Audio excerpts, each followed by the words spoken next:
Comenzamos ahora con el tema número 1 o la unidad número 1 de Economía 1 o Microeconomía, fundamentos de la economía y del análisis económico. Bien, vamos a hacer una pequeña introducción teórica, vamos a empezar a indagar sobre esta materia, lo básico, y acá aparece todo lo que es lo que te he referido al concepto de economía. La palabra economía procede del griego oikonomía, a su vez puesta por oikos, que significa casa, administración doméstica, y nomos, que significa ley. En su sentido teórico, por ejemplo, podemos decir que la economía política, la palabra política procede del griego politeia, que significa una organización social. Dentro de lo que tenemos economía como ciencia, ¿sí?, podemos decir que existen lo que serían ciencias formales versus ciencias fácticas. En el caso de las ciencias formales, se ocupan de entes ideales. Por ejemplo, dentro de las ciencias formales tenemos lo que es la lógica, la matemática. En cambio, en lo que son ciencias fácticas, se ocupan de los hechos del mundo real.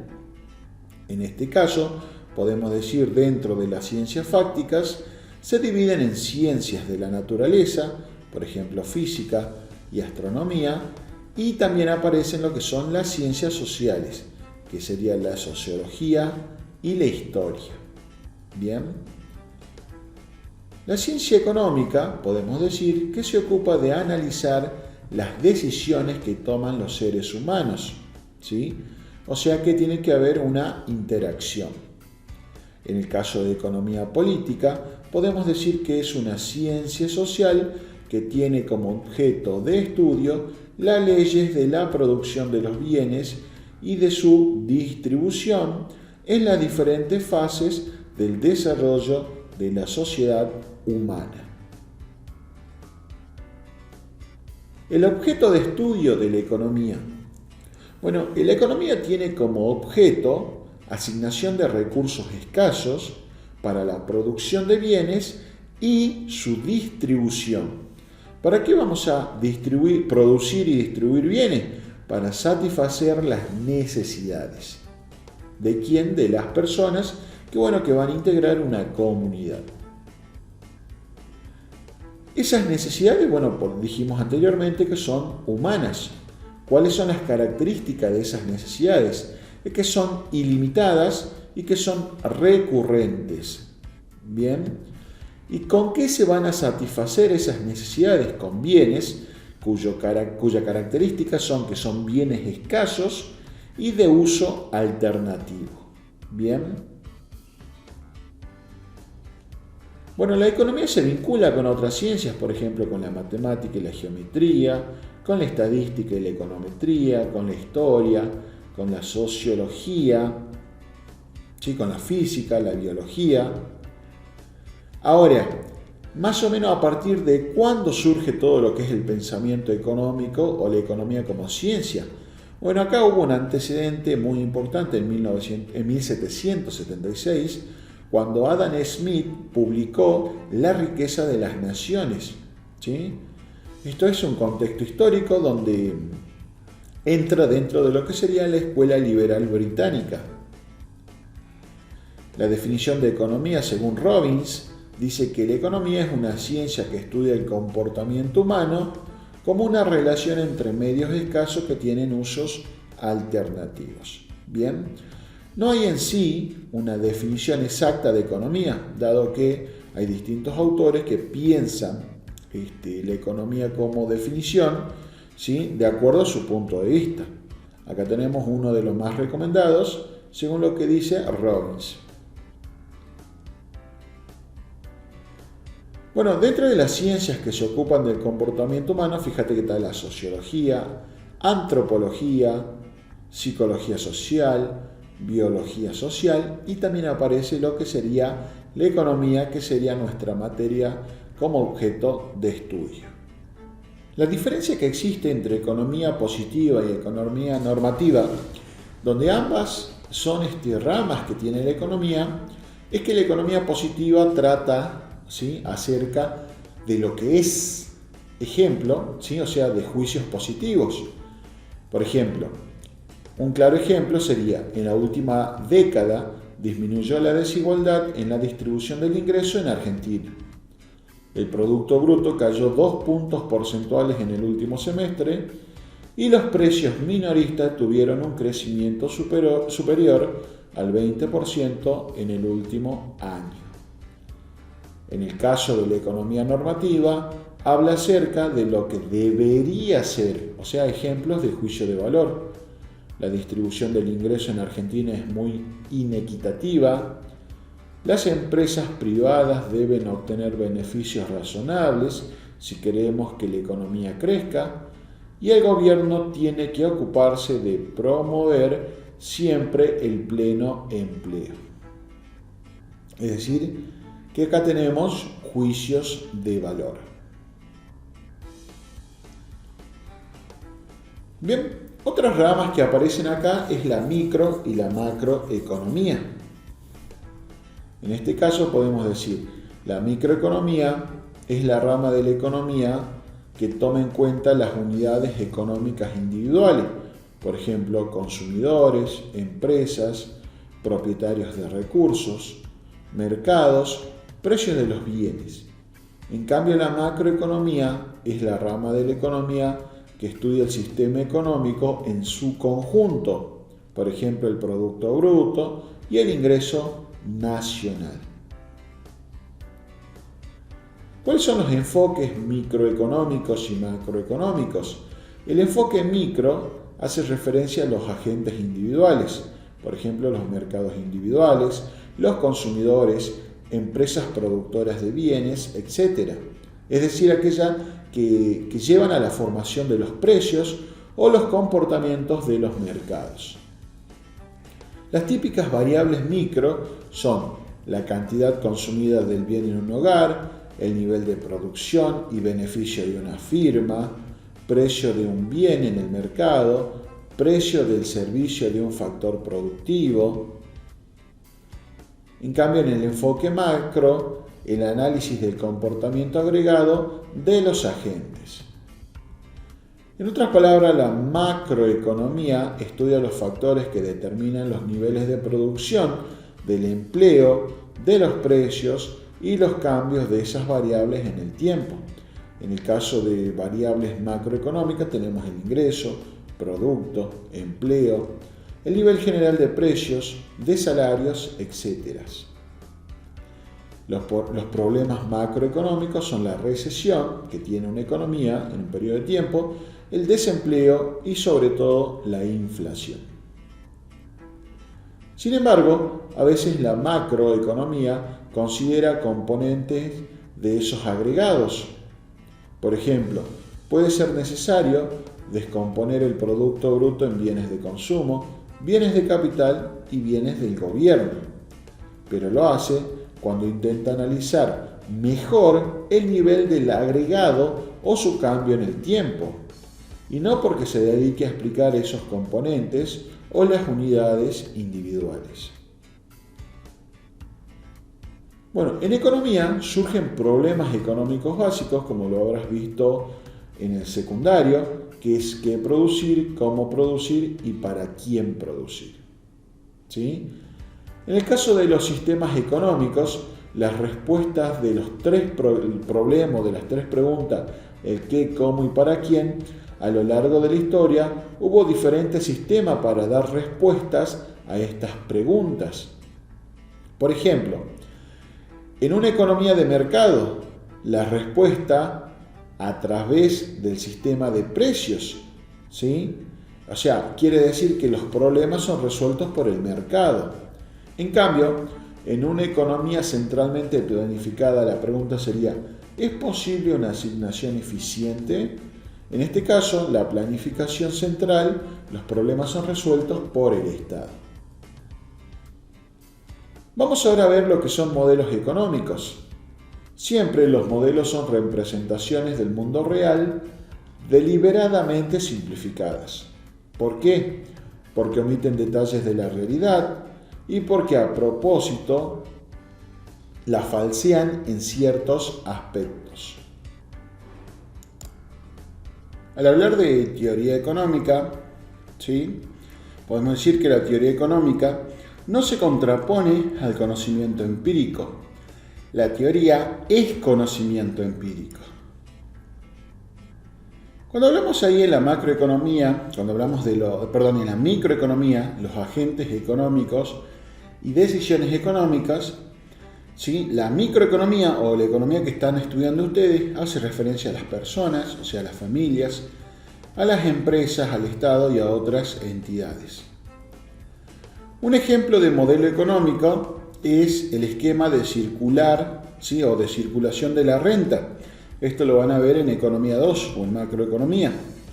¿Sí? Nosotros acá tenemos las familias, las empresas, y tenemos un mercado de factores y un mercado de consumo de bienes, donde las familias prestan su servicio a las empresas pagan dinero a la familia, las empresas transforman esos factores que las familias prestan en bienes y servicios que luego lo venden a la familia, y las familias pagan con ese dinero a las empresas por bienes y servicios. En este caso, fíjate acá, ¿ve? Es lo que te estaba explicando, así circula el flujo financiero. Cuando hablamos de modelos económicos, incluyen la relación, ¿sí?, relaciones funcionales, ya sea de definiciones, ¿sí?, o identidades, relaciones de comportamiento o condiciones de equilibrio. Por ejemplo, ecuación de definición, tenemos la fórmula de beneficio es igual a ingreso menos costo, donde el costo es igual al costo fijo más el costo variable, y el ingreso medio es igual al ingreso total dividido las cantidades. En el caso de relación de comportamiento, por ejemplo, acá tenemos la demanda es igual a la función que depende del precio y el ingreso, ¿sí?, en el caso de una función de demanda. En el caso de una función de producción tenemos que el producto es igual a la función que depende de los factores A y B. Y en el caso del precio máximo tenemos que el precio de X es menor o igual a un precio máximo. Bien, cuando hablamos de condición de equilibrio, tenemos el claro ejemplo de un mercado de competencia perfecta donde la demanda es igual a la oferta. El significado matemático del equilibrio y el significado económico del equilibrio. ¿Sí? Acá tenemos ejemplos, y lo vamos a ver más adelante. Bueno, acá tenés la gráfica de un equilibrio de mercado de competencia perfecta, donde la demanda choca con la oferta. Vamos a entrar ahora a ver el tema de las variables. En este caso tenemos variables de flujo y variables de stock. Una variable de flujo tiene dimensión temporal, por ejemplo, los ingresos por ventas de una firma. En cambio, una variable de stock no posee dimensión temporal, se mide en un determinado instante de tiempo, por ejemplo, el patrimonio neto de una empresa. ¿Cuál es la frecuente confusión en el lenguaje coloquial? ¿Sí? Ahorros versus ahorro, riqueza versus ingresos y deuda versus déficit. ¿Cuál es el ratio o cociente entre dos variables? Sí, ahí tenemos tres posibilidades. Tenemos lo que es flujo por flujo, stock por stock y flujo por stock. Solo aquí se mantiene la dimensión temporal, cuando es flujo por stock. Otra clasificación de las variables, tenemos variables endógenas y exógenas. Una variable endógena queda determinada dentro del modelo, por ejemplo, la cantidad demandada, ¿sí?, XD, en el modelo de desarrollo previamente, ¿sí? En cambio, una variable exógena contribuye a la determinación del modelo sin resultar influida en las condiciones del mismo. Ejemplo, el ingreso de los consumidores como variable exógena en el modelo de equilibrio de mercado, donde las variables endógenas sean las cantidades demandadas y ofertadas y también el precio del bien. El carácter de flujo stock está en la naturaleza de la variable. En cambio, una variable no es endógena o exógena por naturaleza. Es el interés del que está formulando el modelo de comportamiento el que determina si se considera endógena o exógena. Acá aparece lo que sería estática y dinámica, ¿sí? Para que te des una idea, estática hace referencia a una foto, en cambio dinámica hace referencia a una película. Este concepto lo vas a ver también en contabilidad, ¿sí? Estática económica es el estudio de las posiciones de equilibrio, ¿sí? Tenemos estática simple y estática comparativa. En el caso, acá podemos decir que la estática comparativa no es dinámica, simplemente se limita a comparar distintas posiciones de equilibrio. La dinámica, ¿sí? Las variables están flechadas, ¿sí? Por ejemplo, tenemos un consumo actual, depende del ingreso anterior. El consumo del periodo T depende del ingreso percibido en el periodo T-1, o sea, el periodo anterior. La dinámica se ocupa de analizar las posiciones de equilibrio. En el caso de las técnicas gráficas tenemos diagrama de dispersión, de serie temporal o sección de corte transversal, ¿sí? Por ejemplo, acá tenemos un diagrama de dispersión, tenemos X e Y, ¿sí? La relación entre cada variable, ¿sí? Donde X podrían ser los años de estudio de una persona e Y el ingreso anual entre miles de pesos, ¿sí? X podría ser la cantidad de un bien producido por una firma e Y los costos totales. Diagrama de dispersión, ¿sí? Acá tenés en el eje X, en el eje de la Y, vas uniendo todos los puntos y una vez que tenés todos los puntos trazamos con una línea, ¿sí? En este caso una relación directa. En el caso de series de tiempo podemos tener la evolución de la tasa de desocupación, ¿sí? Acá tenemos, ¿sí? La evolución de la tasa de desocupación, ¿sí? Como un claro ejemplo. Y la sección cruzada, fíjate acá, tenemos la incidencia de la pobreza y la indigencia de las ciudades del NOA. Sí, tenemos los aglomeramientos, pobreza e indigencia. Y acá tenemos su respectivo gráfico. Vamos a ver la relación entre dos variables. ¿Sí? En el caso de X e Y, acá tenemos relación directa. Cuando crece X, crece Y o aumenta Y. ¿Sí? Fíjate que acá tenemos una relación directa, por eso es creciente. Relación inversa quiere decir cuando crece X disminuye Y.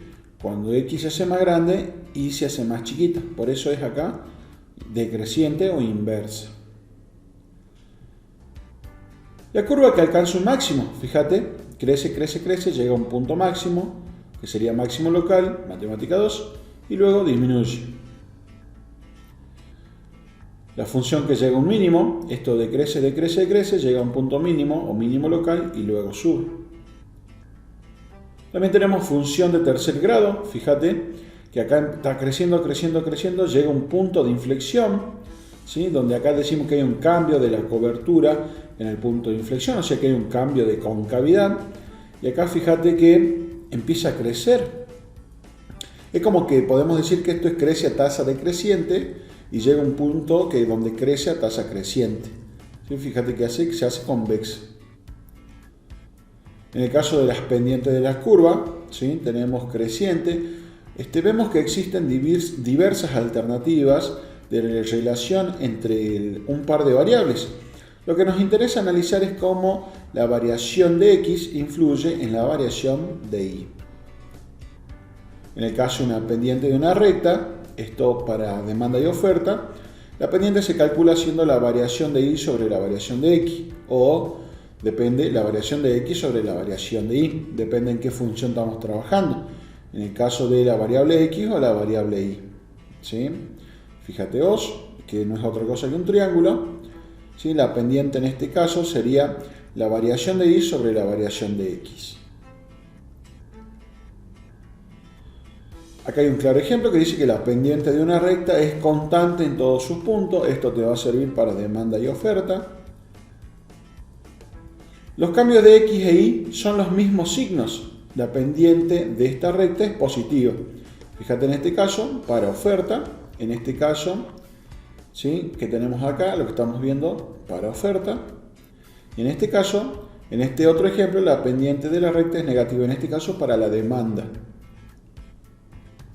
En cambio, la pendiente de una curva se modifica de un punto a otro.